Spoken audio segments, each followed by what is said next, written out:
Guys, I am constantly filling this small brain with big ideas, which means I pay attention to a lot of different podcasts. In fact, it is my way of unwinding. It's my way of leveraging time that I invest in the gym or on a walk or a hike and keep my brain engaged. It's the podcasts that actually encourage me to think bigger and to look at things from a different perspective.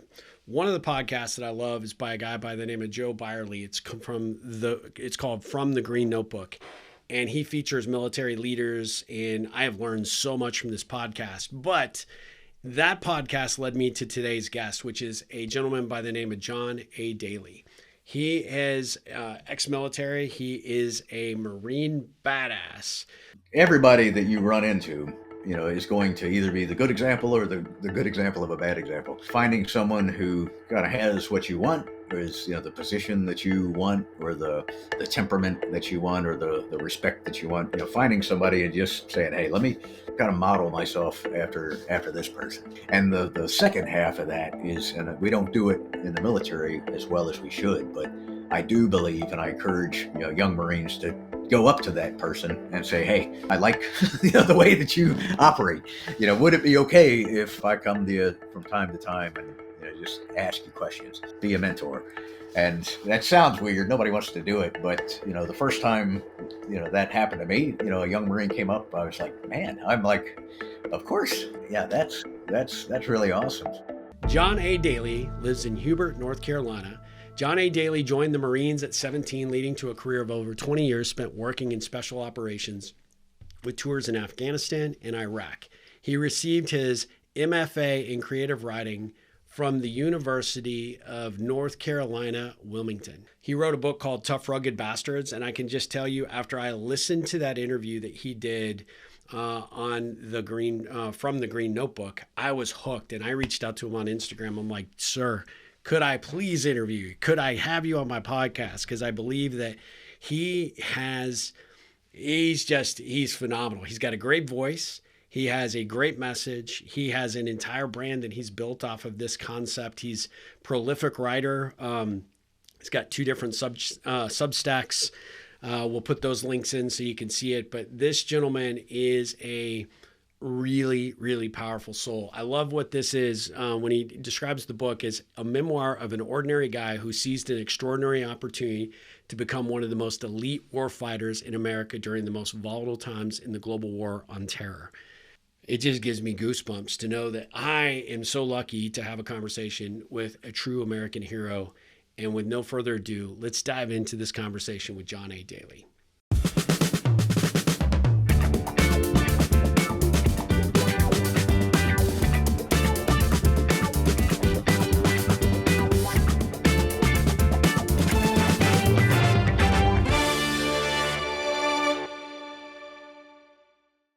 Guys, I am so grateful to have John Dailey join us today with the Ripple Effect podcast. How are you doing, sir? I'm doing great. Steve. Thanks. I am so grateful that you agreed to do this.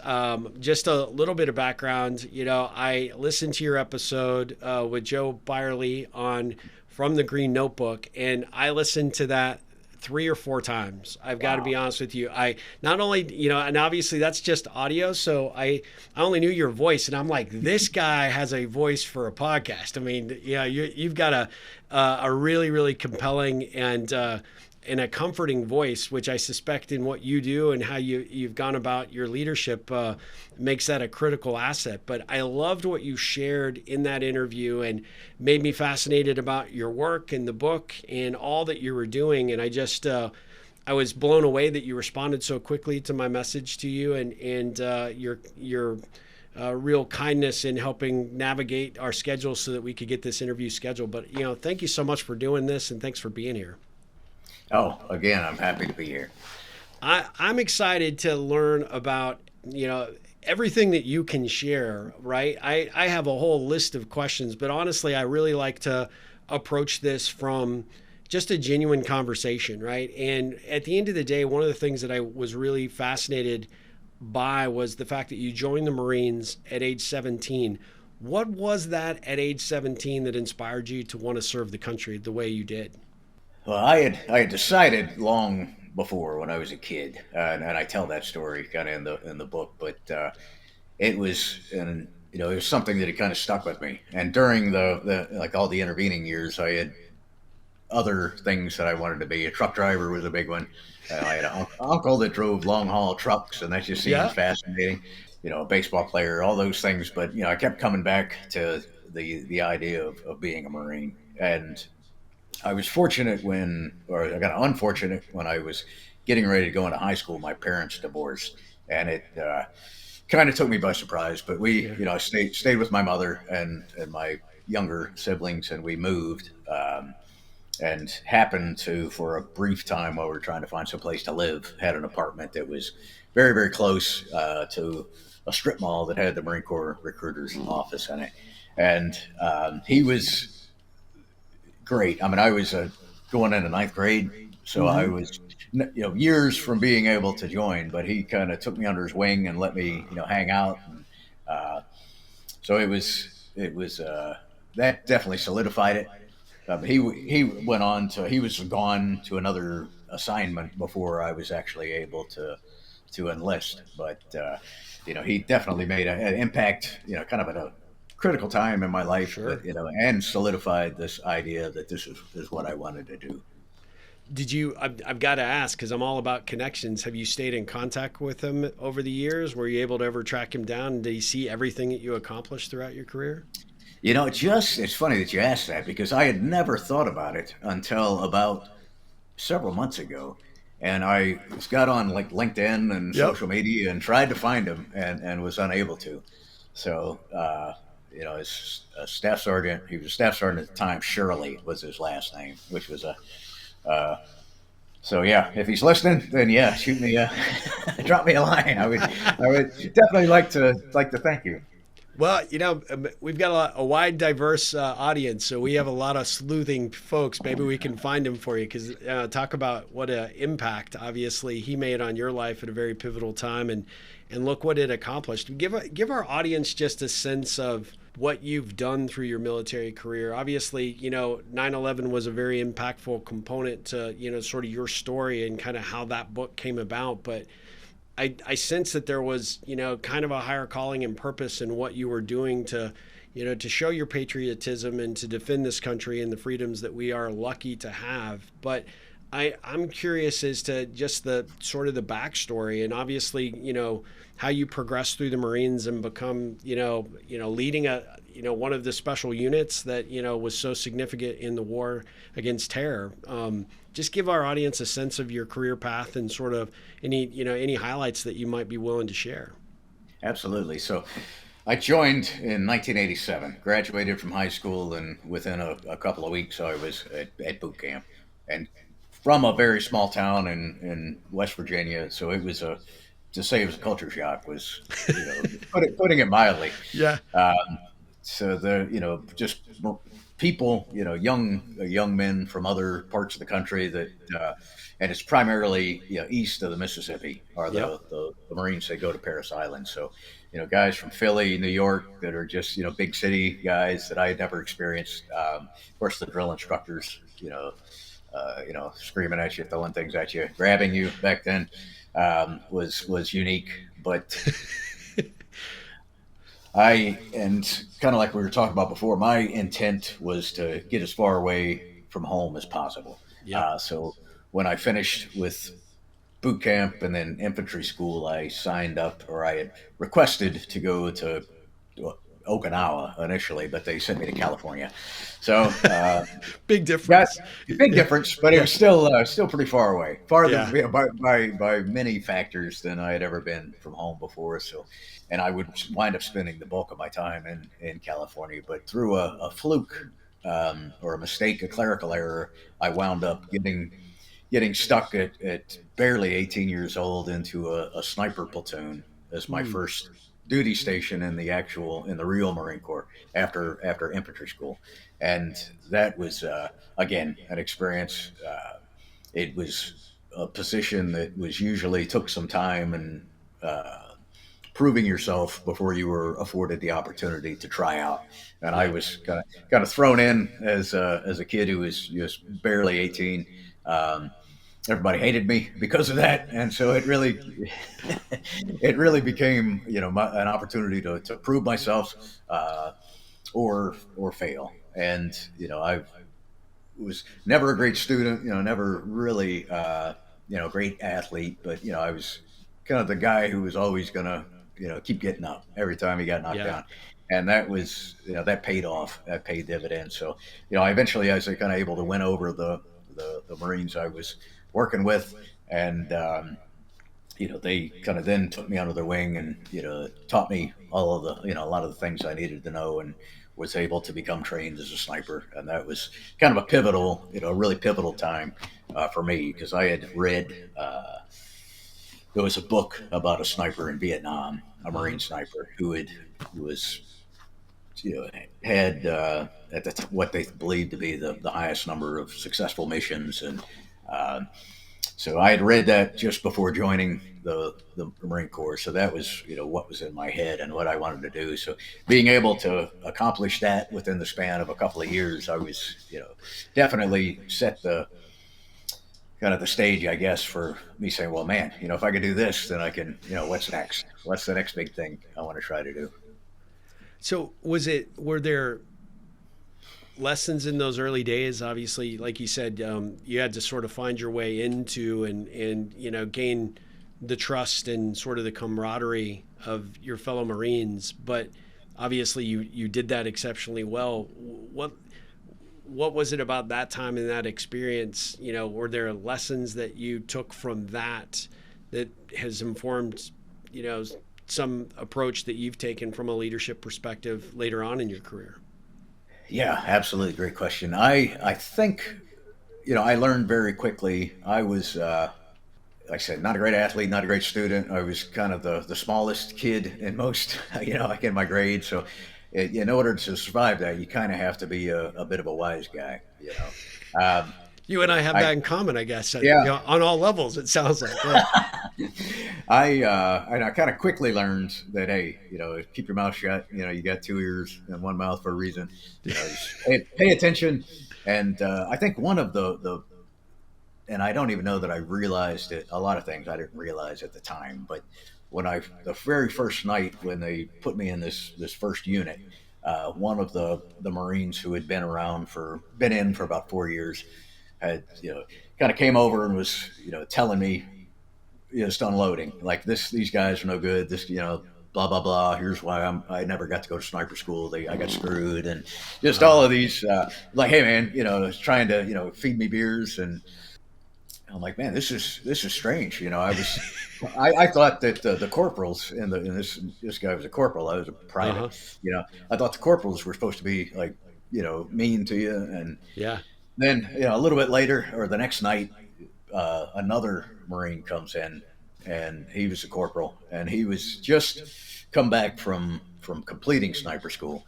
And he was just like, hey, I'm Corporal Smith. We weren't on a first name basis like the other guy. Sure. He's like, I wanted to come check in, make sure you got, where to go to eat, and the chow hall and everything. And he was strictly business, but he Yeah. was, looking after my welfare. And it was kind of like a good angel and the devil on his shoulder. I Yeah. was like, who is it that, the guy who's going to give me beer and probably doesn't have my best interest at heart, who's like kind of talking bad about the whole platoon, and I later found was just getting ready to, get out of the Marine Corps, or this guy who wasn't going to be my friend, but was, making sure didn't like me. He was still, hated the fact that I had gotten into the platoon, but wanted to make sure that knew how to get my mail, knew how I, Yeah. knew everything. Still So looking he out was, for you. Yeah. yeah, and that was a lesson that absolutely I carried with me, even though I didn't realize it, like I said, at the time. I love that. Which one had a bigger impact in terms of how your leadership style kind of evolved? I would imagine the positive one, but I also think that the negative one could have some really strong applicability as well in terms of what not to do. Yeah. I think there's always, I always say that there's good examples, and then there's good examples of bad examples. Right. So the first one, his name was Mike Smith. He wound up. We continued to serve together for a while. When I had the opportunity to go to sniper school, he was one of my instructors, um, and we wound up becoming great friends. But he definitely had a huge impact. The other guy, whose name I won't give.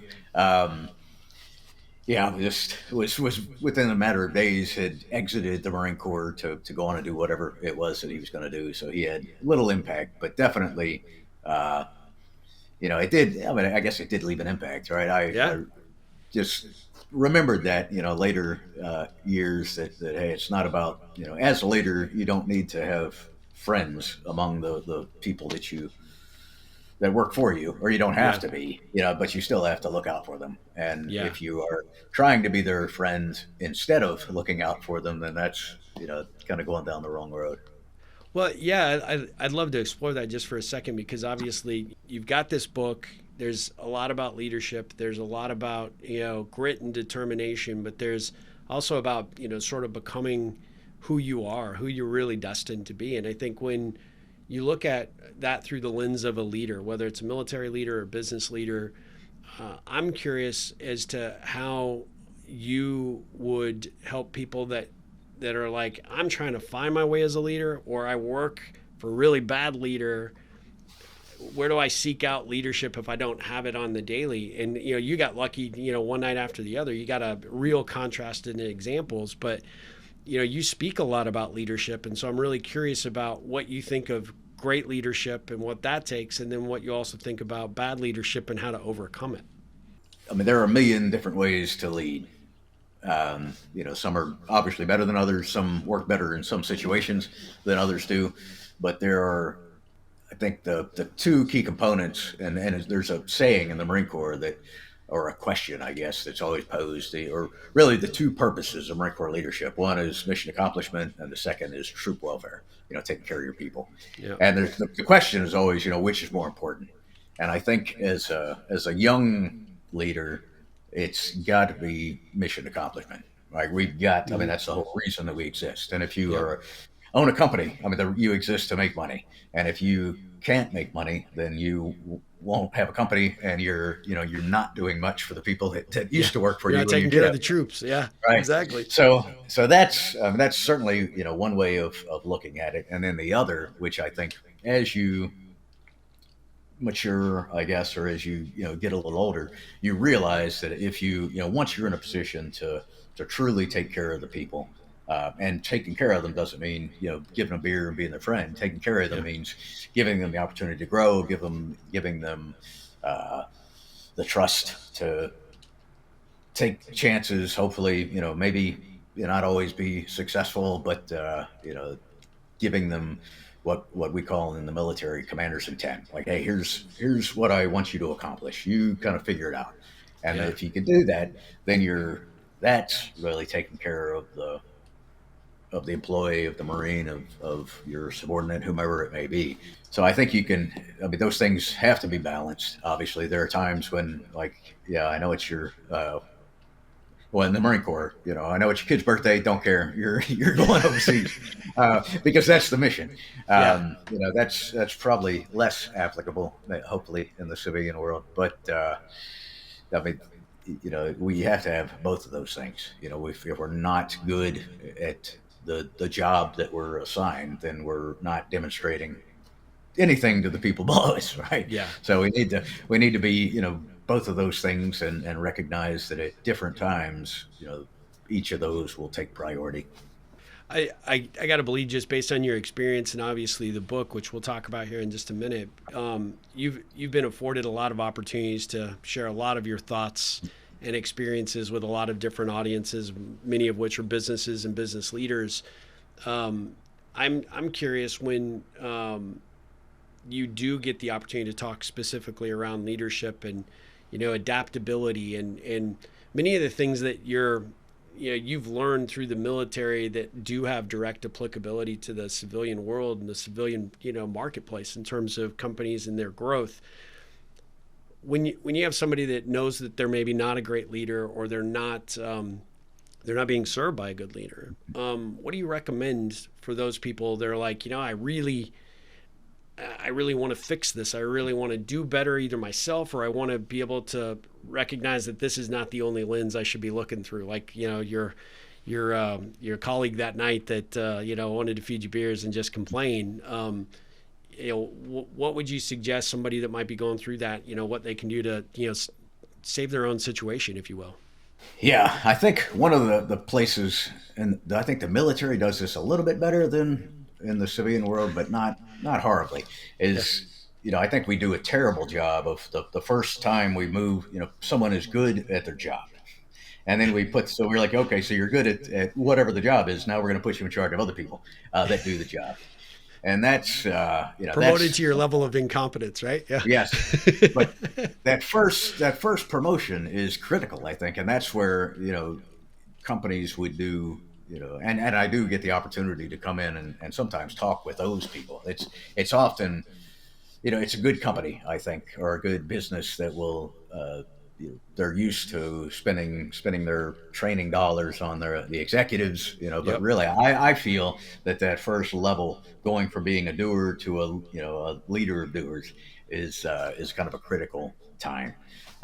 If you're not afforded an opportunity, or you don't have, I mean, first would be to seek a mentor. I think that's really important, and I encourage everybody to do that. Find somebody, and I did it kind of unknowingly and without with that Marine, that other corporal, Mike. Yep. I'm like, I'm going to watch you, and I want to see what he didn't know he was my mentor, I don't think, Yeah. but I just watched what he did. I tried to take on as much of the good things as I could. Um, there are books. Obviously, there's some that are really good. I think 5 Levels of Leadership is one that's Yep. that's pretty good. But I think it's just, if nothing else, recognizing that hey, I've got to do 2 things, and that's accomplish the mission, and I've got to take care of my people. Then I think you can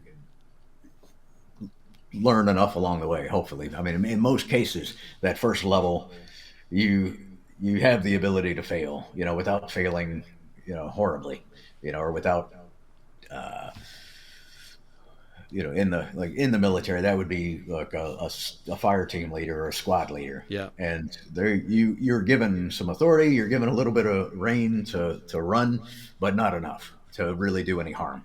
Right. So, and that's, I think, the case in a lot of initial leadership opportunities is, I've got left and right, relatively tight left and right limits, and I'm probably frustrated by those, but as long as I'm bouncing between those 2 guardrails, and I'm not going to damage the company, I'm not going to kill any of my employees, and you have the opportunity to learn. I think a lot of times we're reluctant to make mistakes and learn. As long as you're learning from them, then I think that's and everybody's goes home with all their fingers and toes, then we're probably It was a good day. Yeah. Yeah. You mentioned that going back to your school years, that school wasn't your thing, right? It wasn't you weren't a strong student, but you seem like a very consummate learner.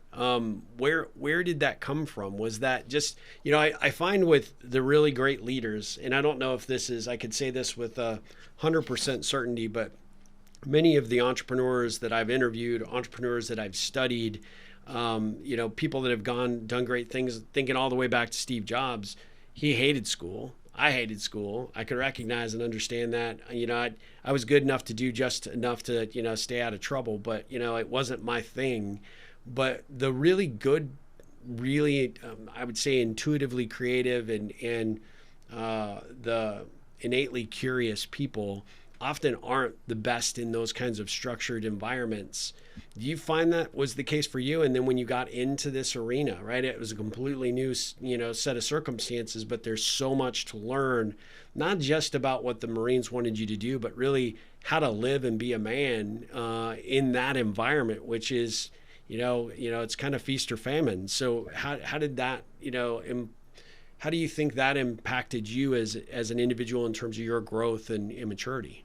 Yeah, absolutely. I was always a reader. I loved to read. I mean, I was fortunate. My dad had just a huge bookshelf of kind of everything from history things to like the Hardy Boys Yeah, and Tarzan and Zane Grey and just stacks and stacks of books. And um, while I was not a good student, I just voraciously I would read a book a day. I just loved that's awesome. and loved learning. Yep. And it's just I didn't love learning what the teachers What they wanted were me to learn. teaching. Yeah. Yeah, and I think that's the case with a lot of people who both people who join gravitate towards the military because it's doing there's a lot more doing than there is kind of book learning, but also for people who are more creative, I think. Yep. And I had not thought of myself when I was in the Marine Corps. The Marine Corps doesn't really foster uh, necessarily when you're young creativity. Sure. Later, Sure. at higher ranks, obviously they A little more do flexible. do it Yeah. and do it well, right? Yeah. Because now you have bigger problems and you have to figure ways to solve them that may not have existed before, but because you're dealing with problems that haven't existed before. Yeah. But yeah, I think that's absolutely the case. And of course, the Marine Corps has all kinds, but there are a lot of you're often surprised when you randomly start talking to a Marine and he starts quoting poetry to you, or he starts talking about a book and he's like, oh yeah, I read that, and you're like, all right, yeah, we're Yeah. not we kind of come across as crayon eaters is the term that other services use for Marines. But Yep. we got some relatively intelligent folks. Yeah, I know several, and they are some of the highest level thinkers that I think I've ever met in my life. And really, certainly when shit hits the fan, they're the people you want behind you, right, or in front of you. But Yeah, they're also the people that will make you challenge your way of thinking. I think that a few of them that I know that have become leadership coaches or are running companies, they have become really, really fantastic at like you said, know the mission, bring their people along, and they're committed and looking out for the betterment of everybody, but especially the people that they are chosen to lead. And it is really, it's really quite powerful. And you said you're not a good student. However, doing my research, obviously you're an author, but you also went and got your master's at the University of North Carolina, Wilmington. So you clearly figured out the student thing because you came back and obviously kick some ass there. So tell us about that journey. yeah. I figured out one that I do. It's not that I don't. I mean, I love to learn. It's just Yep. again, like I said, I didn't love learning what they were. I didn't see the value in particularly math. I was just Yeah. a horrible uh, student at math. So I Same. took the I think Math 9 was necessary, and then Algebra 1. And it Yeah. was, I only passed algebra in high school because the teacher had been in Army Special Forces. He was a Green Beret, and knew I was joining the Marine Corps, and I think he just wanted to, get me out. Didn't want the idea of me sticking around for another year if he failed me. Yeah. But I then I joined the Marine Corps, and getting to be a sniper, you very quickly realize is nothing but math, like Yeah. ballistics, and ballistics is math. And then as I went through, going to dive school, it's physics, right? It's a whole lot of, particularly as a diving supervisor, understanding gas laws and things, and then explosives and jump master where you're throwing people out of aircraft. There's a whole lot of so I realized that it wasn't that I'm not good at math. It's that I didn't see the value in it. And Yeah. then once I did, it started to make more sense. So I was able to. I realized it just shortly after I 9/11. I came back from Afghanistan that I needed to start learning more. At some point I was going to get out of the Marine Corps, and Yeah. at that point I've been in about 14 years or so, and so I started, and the Marine Corps has a great, the services all do, but a great program that's tuition assistance, and they'll Yeah. provide you with funding to take classes. And so I just started whenever I wasn't deployed, just kind of chipping away at initially a bachelor's degree in Homeland Security Studies, right? So I thought I Okay. was gonna, yeah, it made sense, right? I was gonna get Sure. out and make $1 million, as a advising companies and Yeah. things like that. And that, of course, didn't happen. But when I did eventually leave the Marine Corps, I still had the GI Bill, which is enough to send you through 4 years of school. And so Yep. I was able to finish two masters, a master's in liberal studies, which was I just wanted to be able to learn what I wanted to learn. And so it was a lot of literature, a lot of philosophy, and things of that nature. And then at the completion of that, my thesis advisor said, "Hey, you really, you seem to like writing. Why don't you apply to this Master of Fine Arts program that we have?" And I applied. Somehow they let me in, and so I wound up with another master's, and that was all three degree programs paid for by the Marine Corps and the GI Bill. So I That's can't really great. complain. Yeah. Oh, that's fantastic. So that obviously led you to, embrace it. Like you said, you obviously were recognized as a good writer, and um, tell us about how the book, which I love, by the way, Tough Rugged Bastards. I mean, what a perfect title. You're a prolific writer on Substack. We're going to include your, for everybody that's listening to this or watching it on YouTube, we'll definitely include both links to the Substack channels that you've created. But you are really, really good at what you do. But tell us specifically about the book and sort of what inspired it. And you obviously have, in all the time we have, and we can't go into everything for your very, very decorated career and what you've done to really defend and support this nation. But I want to just say thank you from the bottom of my heart and for our audience, for what you've done. But you're a true American hero, and this book really encapsulates what you went through, and you were breaking barriers, right, for the Marines and what you were asked to do at a very, very pivotal time for our country. Yeah, I mean, it's kind of lucky to be at the right place at the right time, or unlucky. Maybe it depends on how you look at it. But to kind of try to answer that in a timeline sense. So after being a sniper for a while, I was able to move into what the Marine Corps called force reconnaissance, and that was, at the time, it was the highest level that you could kind of hope to achieve. We were responsible for parachuting behind enemy lines and doing reconnaissance, doing hostage rescue missions, and things of that nature. So it was super, super cool. Yeah. And it was just an incredible group of Marines that it was very physically challenging. It was very emotionally, mentally demanding place to work. But I got there in 2000 or 1992, 93, and stayed there for almost 10 years, and kind of worked my way up through the ranks, getting promoted, and was I was finally kind of given the role of platoon sergeant. So I had my own platoon of Marines. We were on a routine deployment and had just left the United States. We were in Australia. Um, just got our first night in town. We'd been training with the Australians. I had my team leaders said, "Hey, let's all go out to a bar, just hang out." We were all like old married guys, so we were like, "Hey, we'll just hang out in a sports bar," while the young guys were running around, looking for Doing what willing young guys hustlers. do, right? Yeah. And the television screen that had a soccer game on, switched to the first tower, and so that was, yeah. I mean, we were relatively well lubricated by that point, but we Yeah. not so much that we didn't recognize that, hey, this is it changes everything.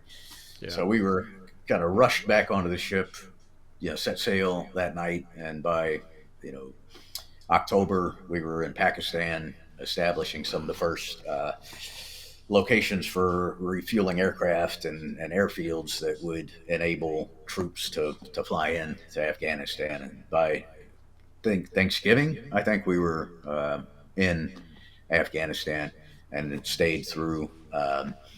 So, based on both the start of the war and somewhat based on, I guess, my our success, the success of my unit while I was there, when we returned from that deployment, we were told that the Marine Corps was told that it had to start up a unit that would answer to U.S. Special Operations Command. So the U.S. Special Operations Command had been formed in 1987, and it was really an outcome of the failed attempt to rescue the Iranian hostages in 1979, 1980. So it took a while, but they said, hey, we need a unit that, or a command that kind of oversees all U.S. special operations. And the Marine Corps had declined to participate when it initially formed in 1987. So the Navy SEALs were a part of it, the Army Green Berets, the Rangers, the Air Force Special Operations, but the Marine Corps was not. So I think the Secretary of Defense at the time recognized that there was going to be a greater need for special operations in the war on terror. So he told the Marine Corps, this time you guys are going to participate. And the Marine Corps has never been, big on joining, so so the Marine Corps was like, no, they kind of pushed back as much as they could, but they were told, no, you're going to do this. And likewise, Special Operations Command was like, we're fine without Marines.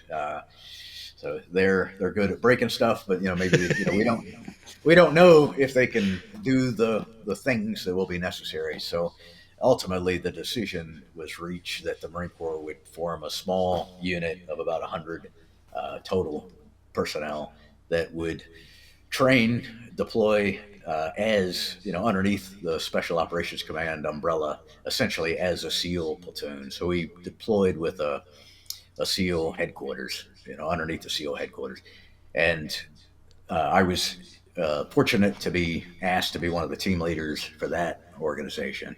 And then it was called Detachment 1. And when I was kind of brought in to the commander of this organization, he and I had known him for quite a few years. I had worked for him a few times, and he very bluntly was like, hey, you know what I expect, Dailey. I want tough, rugged bastards with strong backs and hard feet. And that was, I walked out thinking, man, if I ever write a book, that's a title. That's it. So that was, we wound up doing well in Iraq. The follow-on decision was that the Marine Corps would start a much larger, several thousand person organization called the Marine Special Operations Command, or the Marine Raiders. And I was able to move from when that unit stood up, just hop over, and was tasked with helping start the school to train, to build more of these folks. So I did that for a couple of years, and before I retired in 2008, and then I kept showing up, so they gave me a job. But now it's been almost 18 years that I've been the training and education branch director for. Wow. So you're still serving in that capacity, but, as theoretically a civilian now, right? Yeah. Yes. Okay. Yeah. Not theoretically, totally a civilian. Totally. Okay. Okay. But well, I wasn't sure. So, yeah.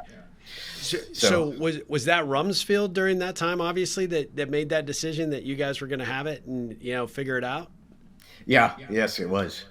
What a historic time, though, for that branch of the military to be a part of that, and to that's a legacy that will live on, and obviously still to this day is continuing to fight the war on terror and be a critical, steadfast solution to those very difficult, challenging problems. And what was that experience when you went through it, sort of that forming of that? Did you envision that to be something that would be long-term and long-standing for the Marines, or did you think it was primarily just to deal with the circumstances of the day? So I think, well, let's see, when the initial unit, Detachment One, the small unit, when we were formed, we I think one of the lessons I'll say that I learned is it was built out of. I mean, everybody was kind of picked. I was able to pick my guys, Yep. and so of course we were all picking, who we thought were the best, Yep. and that's phenomenal because we weren't just we were the again like the door kickers, but we had intelligence folks that were coming from the NSA or the CIA, just Marines who had been tasked to work at these places. So just an incredibly phenomenal crew. But there comes problems come with that. So you take a whole bunch of really big fish and kind of throw them into a really small pond. There's going to be growing pains, and it was.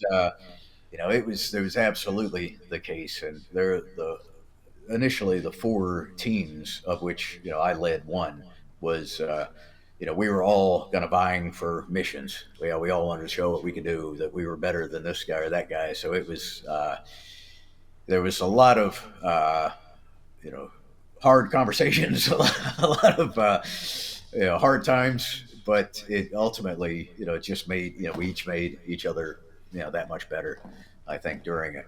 So that portion of the 2 years or almost 3 years that we existed as Attachment One, we really believed that we were going to be allowed to grow, kind of like an amoeba, right? Go Yeah. from one Detachment One to a second detachment to a third to a fourth, and make sure that we kept like quality control. Able to continue that hand-picked idea. And when the decision was made that you're going to go from this 100 man unit to a several thousand person unit, that's you can't do that. So you Yeah. have to put measures in place to make sure that everybody's meeting the same training standards, and everybody's capable of the same sorts of things. So there was and obviously I don't say this to be there was a dip, right? In I mean, we were a bunch of handpicked guys who had been Yeah. around for an incredibly long time, as far as the Marine Corps is concerned, very senior, Yeah. and then the Marine Corps can't sustain that for over a massive force. So there was Yeah. a point where we're like, hey, we're going to grab all these people. They're going to be a part of the organization, and then we'll kind of figure out how we assess and select them. We'll figure out how we train them later. So there were a little bit of a rocky road in the early days of the Special Operations Command, but that was one of the reasons that I was, really felt kind of compelled to be at the school and try to help make sure that we were upholding the legacy of the guys who had gone before. That's awesome. And what an incredible way to continue to serve in that capacity too. And that's really fantastic. Could your 17-year-old self ever imagine where you ended up in terms of your career with the Marines and ultimately what you're doing today? No, I don't think he would have thought that I would have lived this this long. But yeah, I don't. Absolutely not. I Yeah. couldn't have kind of seen this. I did, have a pretty clear picture in my head that I wanted to get into force recon. Being a young 17-year-old that could barely swim, I thought I could swim much better than I could. You know, that's that was one of my struggles. Yeah. Doing the force reconnaissances. Like I said, we're divers, or all these other things, and so I think I wanted it really badly, and I think that was a big part of doing all the things necessary to achieve it. Um, but yeah, I don't think he would have. 17-year-old me would have uh, pictured me here now. Yeah.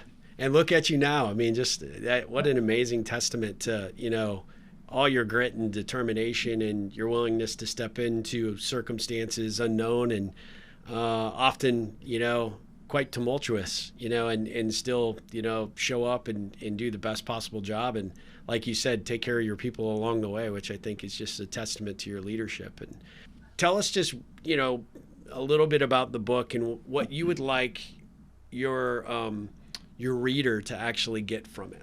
Absolutely, yeah. I never made it to the book, so it came about after I'd always had it in my head that I wanted to, because as I said, I love to read. I used to love as a kid in school writing stories, and that was one of the areas where I did excel. And was just coming up with crazy stories or lies, quite often. But the it was quite a few years. I mean, I guess the book came out just a little over a year ago, and it took about a year in the writing.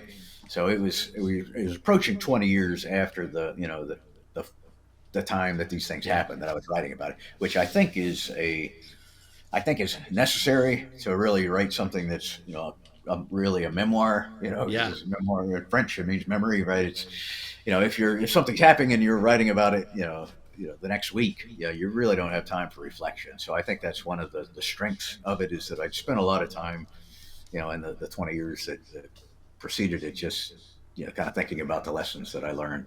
And Yep. I one of the the the goals that I had for it was obviously to kind of tell the story of these Marines that were started up a unit from nothing, and set the stage for what would become the Marine Raiders of today.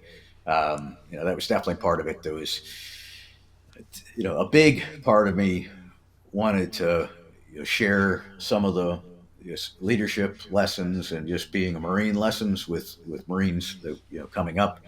And another part of it was I feel that there are not very many books that a civilian can pick up and read and really kind of get what it's all Yeah. about. And so I wanted to, a lot of times there's just a lot of acronyms and technical jargon and things that are confusing. Um, Even in books that I've read and kind of in research, other memoir, I'm like, there's no way a civilian understands this. So just trying to break things down in a way that somebody could read it and say, okay, I kind of get what life is like, and it's not all shoot 'em up stuff. There's Yeah. the toll that it takes on families and kids, and when you It's a lot spend of it like sacrifice. Yeah. there's it and it's much more on the people that didn't enlist. I mean, wives kind of, or the Yeah. spouses, kind They're of know what serving they're too, getting right? into. Yeah. Maybe, yeah, Yep. but kids, have no say so in it, and Yep. it's so there's I definitely wanted to make sure that the full cost was of the life of service is understood. So those were the big goals I wanted, and I like I said I had a relatively interesting life, so I thought I may as well kind of share it with some people that might get a kick out of it. I love it. I love it. Well, the title is Tough Rugged Bastards. I definitely encourage everybody to go pick up a copy. It's on. You can get it at Amazon, but do you sell it off your website as well? Because you got a lot of merchandise around this concept, right? Yeah, I do. Yeah, you can pick one up there, and I'll sign it. And I think it's probably the same price. It's totally up to you. However Awesome. people Yeah, want to buy and it. it's also on Audible too, right? So, Yeah, Audible. yep. Yeah. John, I could talk to you all day, and I want to be respectful of your time. I would love to do a follow up to this because I didn't get to a third of the questions I'd love to ask you, but I always like to finish these interviews.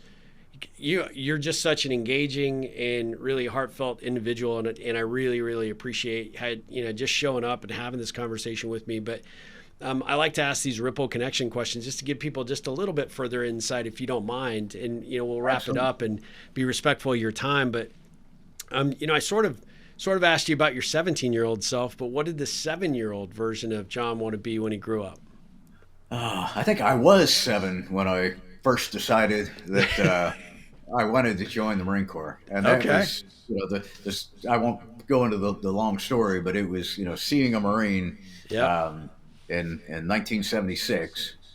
Yeah, so yeah, that made me 7. I love it.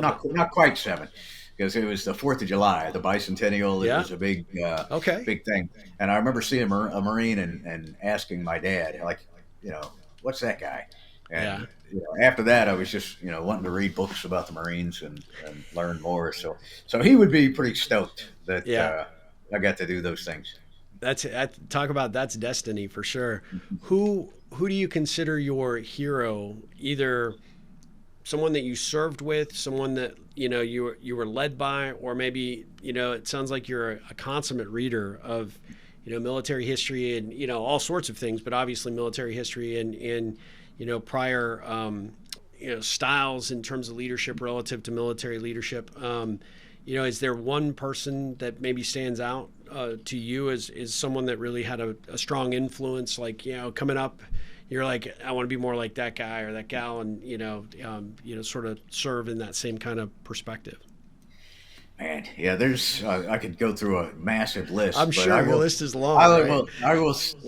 One of the first books about individual Marine that I read was about this Marine World War II, Korea, a guy named Chesty Puller, who wound up being a general, and was kind of instrumental in the Korean War particularly, and was just known for his absolute toughness. Um, and I think that was he's one particularly because Monday, I don't know when this will come out, but it's the 10th of November, will be the 250th birthday of the Marine Corps. Um, Wow. so that kind of has drawn my mind back, as we approach it, Yeah. to some of the Marines of the past. So I think he was definitely one that from you know Nicaragua and the Banana Wars and the early 1800s, or the early, I'm sorry, 1900s, through Korea, was somebody who all Marines look up to. So I'll pick him as an easy I choice. love that. I love that. I'm gonna have to do some research. That's a nugget I will definitely look into for sure. What's one piece of advice that you might give someone who's thinking about a life of service, much like yours? Man, again, there's tons, but I think probably the best is everybody that you run into, is going to either be the good example or the good example of a bad example, you know. But finding someone who kind of has what you want, or is the position that you want, or the temperament that you want, or the respect that you want, finding somebody and just saying, hey, let me kind of model myself after this person. And the second half of that is, and we don't do it in the military as well as we should, but I do believe, and I encourage young Marines to go up to that person and say, hey, I like the way that you operate. Would it be okay if I come to you from time to time and just ask you questions, kind of be a mentor. And that sounds weird. Nobody wants to do it, but the first time that happened to me, a young Marine came up. I was like, man, I'm like, of course. I was Yeah. hugely you know knocked off my feet. I'm like, yeah, Yeah. that's really awesome. So I think it can be a great opportunity on both sides. Just for the mentor and the mentee. The mentee obviously learns a lot, but a lot of times people discount how much you learn. Um, like you said, you have a lot of friends who are coaches. I mean, once Yeah. you kind of really start coaching people, you realize You that, man, learn. I'm Yeah. I'm learning a lot more than I probably ought to be paying you. I don't Yeah, know. you feel guilty about it a little bit. Yeah, I'm right there with you. I think what you captured right there is really important for everybody to take away, because it isn't natural for people to walk up and go, I really like what you do and how you do it. Would you teach me? Right. But when you do it, you are actually honoring that person in such an incredible way. Right. And I have Absolutely. yet to find anybody, which is part of, sort of the success of this show, is asking great people like yourself, hey, would you share? But when you do that, it's amazing how many people, they are just honored because they don't actually get an opportunity to do that. And to have somebody, another human being, actually recognize you for what you do, and that you have something positive that they've picked up on, or they've noticed, or that they really would like to learn how to emulate in their own life, or their leadership style, or the way they conduct themselves, I think is it's actually a gift that you're giving to them. And like you said, in fact, that relationship ends up becoming a pretty big part of who they recognize in themselves, of what they are contributing to the world. That's a huge ripple effect. Absolutely. I love that. I love that. So last three questions. I want to make this one a really, really good one. But if you were if you were to do anything that you're not, like if you had to say, hey, I could pick anything, do anything that would be vastly different from what you're doing today or what you have done, what would it be? What would you have reformed for your life if you could have? Yeah, if I could have, I mean, I would have loved to have been a park ranger or Arctic explorer. Yeah. I think I was drawn to adventure. Yeah. But the somebody who would immediately after high school, hike the Appalachian Trail. I still haven't quenched, whatever the thirst for Yeah. adventure that I've kind of always had from when I was a little kid reading the Hardy Boys and Zane Grey Yep. books. Um, I think that's probably it. And I've also, though I've loved, spending. I mean, right now we're at 39 years between military and government service. I have not really, although I'm trying. I guess I'm starting to build something of my Uh-huh. own. I kind of have always felt that was something missing, and that which is kind of why I'm working at that now. I Plus love that. preparing for my second retirement, which will kind of be the start of my entrepreneurial career, I guess. Yeah. Oh, you'll be fantastic at it. There's no doubt. I have no, and if I can help in any way, be of service in any capacity, sign me up. Oh, You can easily absolutely. convert me as a recruit to help you.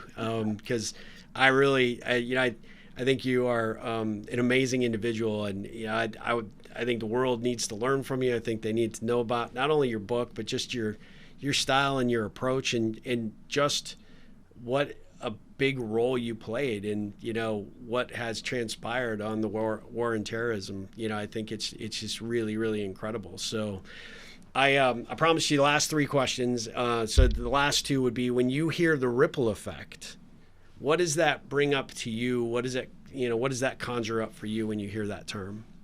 And just Friday, I attended the retirement of a Marine who had spent 22 or so years, and one of the things that happens every time you do that is the four-star in charge of the Marine Corps writes a letter.